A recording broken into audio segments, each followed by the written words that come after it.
So I'm sitting there at Chipotle with my little sister who just turned 18 last month, right?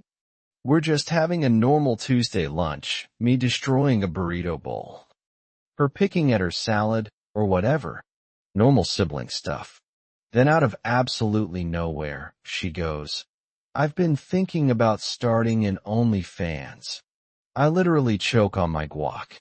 Like, full on, almost dying in a Chipotle over my baby sister casually dropping this bomb. After I stop coughing and the old lady at the next table stops staring at me, I'm like, "I'm sorry, you what now?" And she has the audacity to laugh nervously like she just told me she's thinking about getting highlights or something. "It's just an idea," she says, stirring her food around like we're discussing college applications.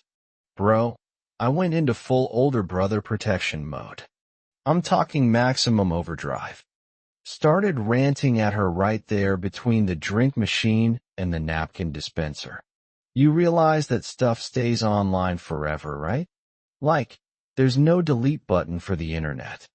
5 years from now, when you're trying to get a teaching job or whatever, that's still floating around out there. She rolls her eyes like I'm being dramatic, but I'm just getting started. You think you're gonna make bank or something? Most girls make like $200 a month and have their pics everywhere. Forever. Forever. Mom could find it. Grandma could find it. Your future kids could find it. She's looking around like I'm embarrassing her. But honestly, I don't even care at this point. I've seen this story play out with girls from my high school. They think they're gonna be millionaires and end up with nothing but regrets and random dudes sending them disgusting messages at 3 a.m. What about your mental health? You want to deal with hundreds of dudes treating you like a piece of meat? Sending you the most vile messages you can imagine? What about your boyfriend? You really think Jake is cool with other guys seeing you like that? That's when she gets quiet. Like, suspiciously quiet. And she's suddenly super interested in her water cup. Something's off. I lean in, and I'm like, wait, what does Jake think about this whole OnlyFans idea? And she mumbles something I can't hear. What was that? I ask, and she's still not making eye contact. It was actually Jake's idea, she finally says, and I swear to God, the entire restaurant goes silent in my head. My mood doesn't just shift, it nuclear explodes. This dude. This absolute waste of oxygen that's been dating my sister for 8 months. This guy who comes over for family dinner and calls my mom ma'am and acts all respectful. He's trying to pimp out my little sister. I'm literally seeing red, like cartoon steam coming out of my ears.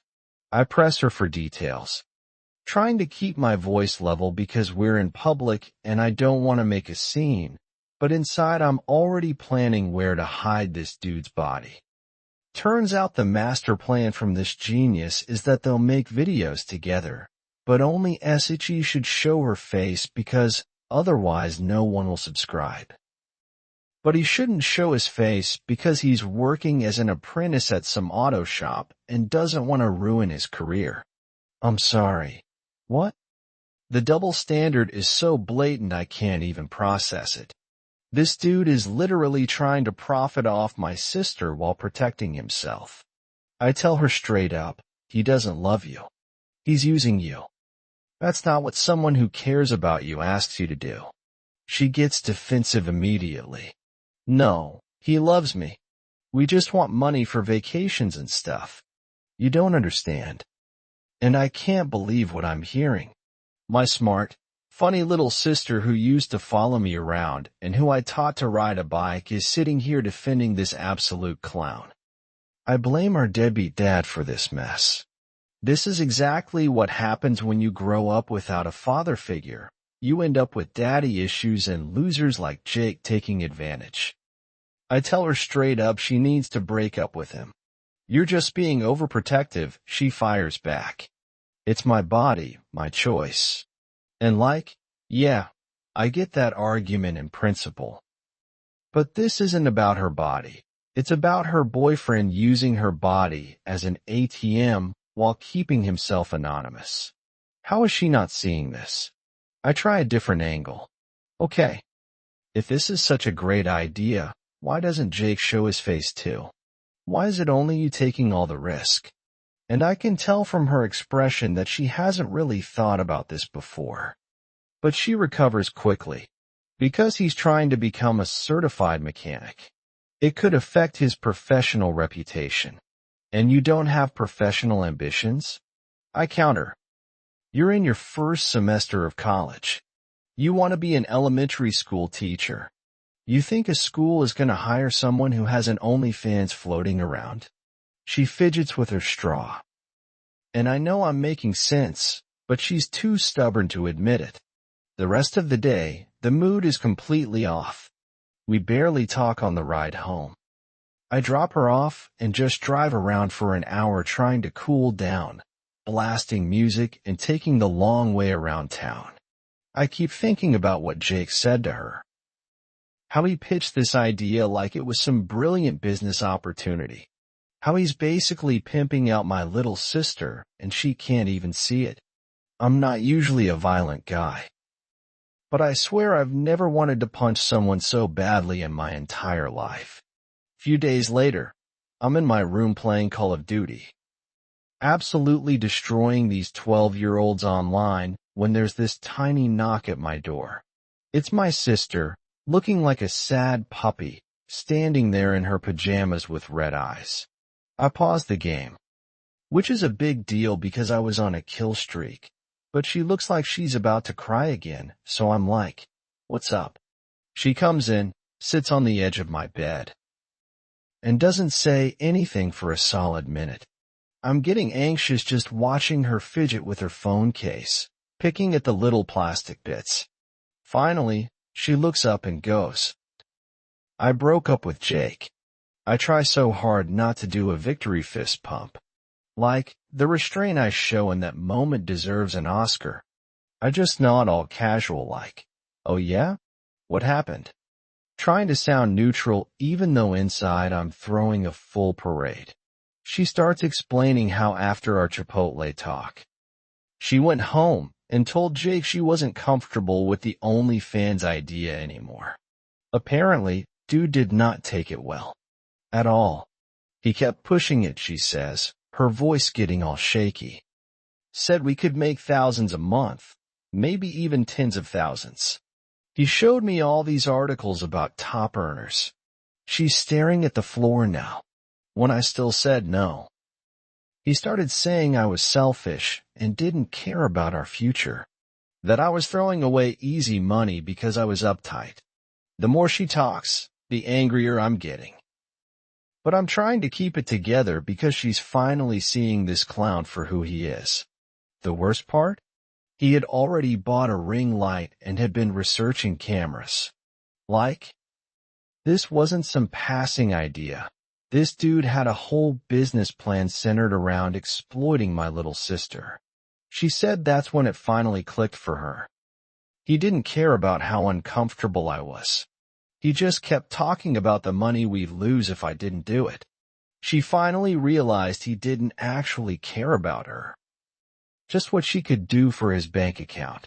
I'm sitting there thinking, NOSHIT, but outwardly, I'm just nodding sympathetically. After I told him I wasn't going to do it, no matter what.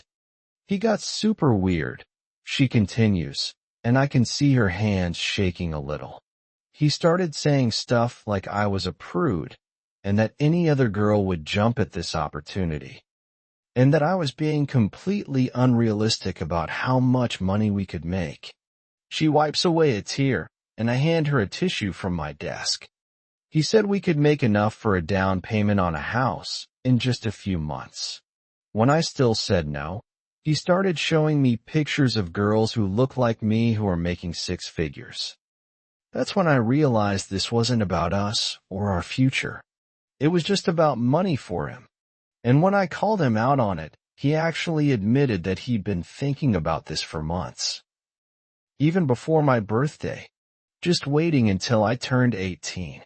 She sounds disgusted, and honestly, I'm right there with her. This dude had been planning this, grooming her for it, waiting until she was legally an adult. The thought makes my skin crawl.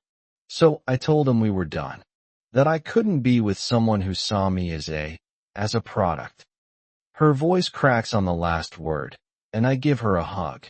I tell her she made the right choice, that she deserves someone who respects her boundaries. Inside, though, my smugness levels are off the charts. I was right all along about this loser, and now she knows it too. But seeing her cry kind of kills my satisfaction. This is her first real heartbreak. And even though the guy was absolute trash, I know it still hurts her. So I suggest we order pizza and watch stupid movies like we did when we were kids. But even while we're laughing at some dumb comedy later that night, I can't stop thinking about Jake. This scumbag tried to pimp out my little sister, and he wasn't going to get away with it. I don't tell my sister what I'm planning. She's been through enough, and honestly, she'd probably try to talk me out of it. But I can't just let this slide. 2 weeks after their breakup, I'm still seething every time I think about this dude. So one night around 1 a.m., I decide it's time for some karma. I grab a single nail from my dad's old toolbox in the garage and drive over to Jake's parents' house where he lives in their basement. Classic loser setup. The street is dead quiet as I park a block away and walk casually toward his house like I'm just some dude coming home late. His crappy Civic is parked in the driveway, the same car he used to pick up my sister in, acting all proud like it was a Ferrari or something. I crouch down, place the nail right in front of his front tire, pointy side up, and walk away. Simple, untraceable, and guaranteed to ruin at least part of his day. As I'm walking back to my car, I feel this weird mix of childish satisfaction and righteous justice. Next day, I casually drive past his house on my way to Subway. Their Italian herb and cheese bread is fire. Don't at me. Sure enough, his car's sitting there with the spare tire on. Mission accomplished. I'm sitting there eating my footlong, absolutely living for this petty revenge. It's not enough to make up for what he tried to do, but it's a start. The best part? He has no idea it's me. In his mind, it's just bad luck, or maybe he ran over something on the road. The perfect crime.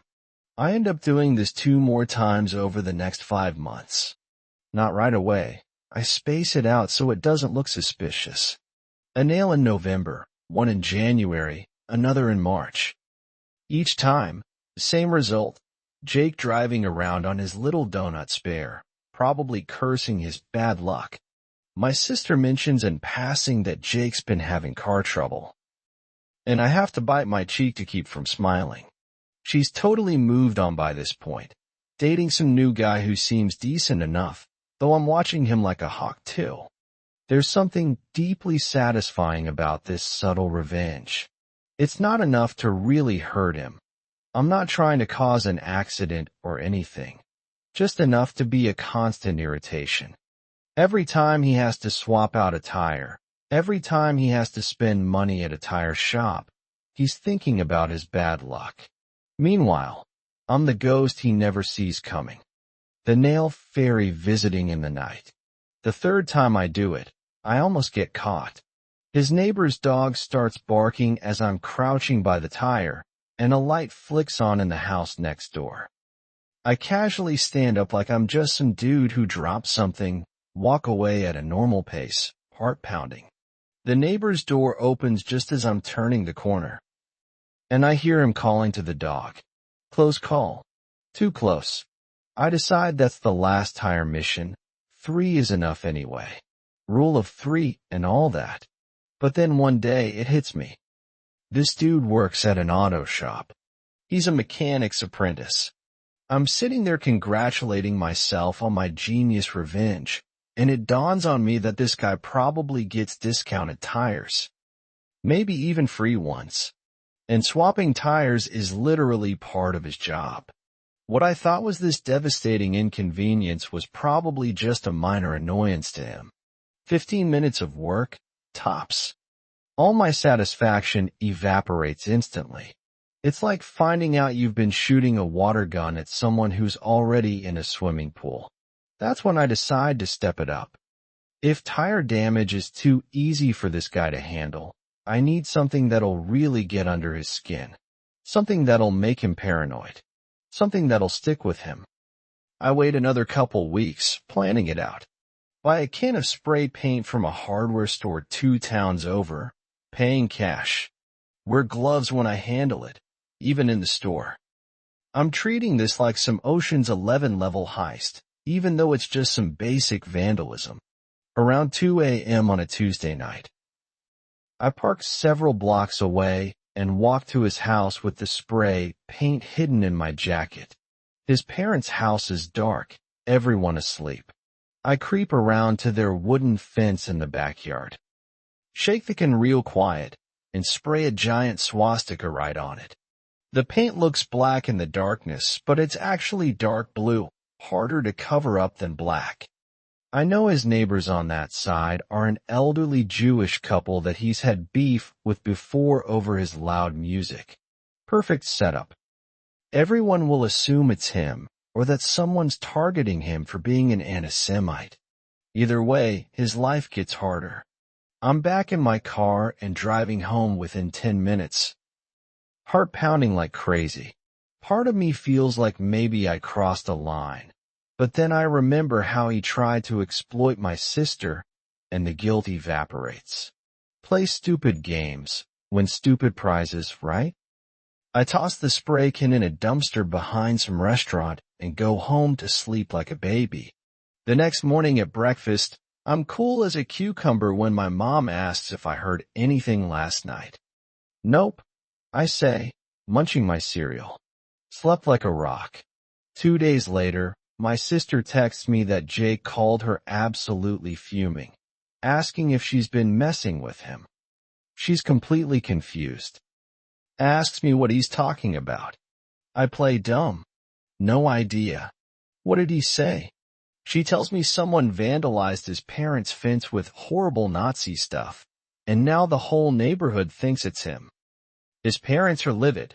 The neighbors are filing police reports, and he's convinced it's someone trying to frame him. My sister's genuinely upset about it, which makes me feel a twinge of guilt. But she still has no clue it was me. I told him I don't know why anyone would do that, she says when we're watching TV later. It's so messed up. I just nod sympathetically while internally I'm thinking how perfectly this worked out.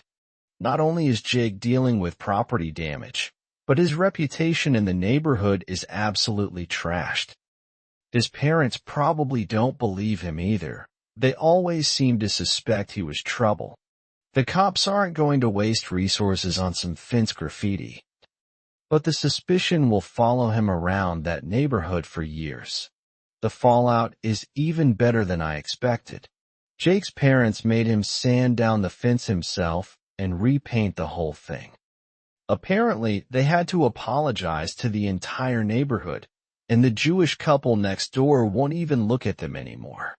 Jake's dad, who always treated him like the golden child, is now giving him the cold shoulder. Jake keeps insisting to everyone that he didn't do it, that someone is setting him up, but who's going to believe that? It's the perfect revenge because it makes him seem like the bad guy without me having to do anything else. The best part is how desperate he is to find out who did it. According to my sister, he's been calling all his ex-friends, anyone he ever had beef with, trying to figure out who would frame him like this. He even asked her if I might have done it, which she thought was ridiculous. Why would my brother do something like that, she told him. She has no idea how far I'd go to protect her. She tells me all this like it's just gossip, while I'm sitting there trying not to smirk. A week later, I drive past his house on my way to grab Subway again. Creature of habit, what can I say? And notice something new. Security cameras. Not just one, but like 3 of them. mounted on the garage and pointing in different directions. There's even a sign in the yard that says property under video surveillance. I almost start laughing right there in my car. This dude is paranoid now. He has no idea who's messing with him or why, and it's eating him alive. Every strange noise at night, every car that drives by too slowly, he's probably jumping at shadows. That's when I know I've won. The tire thing was amateur hour, but this is psychological warfare. He's spending his mechanic apprentice money on security systems instead of whatever lame stuff he was saving for before. He's explaining to his parents why they suddenly need Fort Knox security on their suburban home. He's probably interrogating everyone he knows, making even more enemies in the process. My revenge was successful beyond what I'd even planned. According to my sister, who still occasionally hears gossip about him through mutual friends, he's become super paranoid. Started carrying pepper spray, looking over his shoulder all the time. His grades at the technical college are slipping because he's so distracted. He's convinced someone's out to get him, but has no idea who or why. The best part? He's trying to move out of his parents' house because he doesn't feel safe there anymore. But he can't afford it on his apprentice salary, especially since he spent so much money on those security cameras. I decide to stop there. The rule of 3 is classic for a reason. And pushing my luck any further might actually get me caught. But I don't need to do anything else. The damage is done. Jake is living in a prison of suspicion and paranoia of his own making. If he'd just been a decent human being, if he'd actually cared about my sister instead of seeing her as a potential income stream, none of this would have happened to him. Actions have consequences. And he's living with his. My sister's completely moved on now. She's dating this new guy who's in community college studying business or something. Boring. But at least he seems to actually respect her. She never brings up the OnlyFans conversation again, and I don't either. Some things are better left in the past. But sometimes when we're hanging out watching movies or grabbing dinner, I catch myself looking at her and feeling this fierce protectiveness. She has no idea what I did for her, and she never will. But that's what being a big brother is all about. Last week, I ran into Jake at the gas station. First time I'd seen him in person since all this went down. Dude looks like he aged 5 years and 6 months. Dark circles under his eyes, jumpy as hell when I came around the corner. He obviously has no clue I'm the one who's been terrorizing him. Because he actually tried to make small talk about my sister. Asked how she's doing, if she's seeing anyone. I just stared at him until he got uncomfortable and made some excuse about being late for work. Watching him scurry away to his car, now with all 4 matching tires. I noticed, was the cherry on top of my revenge sundae. As for me, I still get my Italian herb and cheese footlong regularly, still dominating Call of Duty, and still occasionally drive past Jake's house just to see those security cameras and smile to myself. It's the little things in life that bring joy, you know? So let this be a lesson to anyone thinking about exploiting someone's little sister. Some of us take that big brother role very seriously, and we know how to hold a grudge. Sometimes I wonder if I went too far with the swastika thing. That was pretty dark, even for revenge. But then I remember how calculating Jake was. How he was basically grooming my sister until she turned 18, just waiting to monetize her body while keeping himself safely anonymous. How many other girls has he done this to? How many will he try it with in the future? Maybe now he'll think twice before trying to exploit someone else's sister. Consider it a public service. No regrets. None at all. My only concern is that someday those security cameras might catch me driving by too often. So I've started taking different routes, mixing it up. I'm basically a ghost to this guy. A phantom that entered his life, wrecked his reputation, and disappeared without a trace. And honestly, that's exactly what he deserves. Just a paranoid dude living in his parents' basement, jumping at shadows, wondering who's out to get him. Sweet, sweet karma.